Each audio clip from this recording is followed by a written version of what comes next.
يا قاضي الحاجات، يا مجيب الدعوات، يا مغيث اللهفات، اجعل لنا وللمسلمين والحاضرين من كل هم فرجا، ومن كل ضيق مخرجا، ومن كل بلاء عافية. اللهم يا من تعلم حوائج السائلين وتعلم ما في صدور الصامتين، اللهم أذقنا برد عفوك وحلاوة مغفرتك. اللهم يا رب يا حي يا قيوم، ترى مكاننا وتسمع كلامنا ولا يخفى عليك شيء من أمورنا. اللهم تعلم عيوبنا فاسترها، وتعلم ذنوبنا فاغفرها، وتعلم حاجاتنا فاقضها.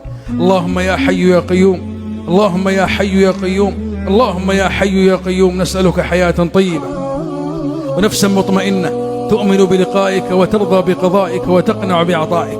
اللهم اجعل القرآن العظيم لقلوبنا ضياء، ولأبصارنا جلاء، ولأجسادنا دواء، وعن النار مخلصا. اللهم سميته مباركا فارزقنا به من كل بركة، ونجنا به من كل هلكة.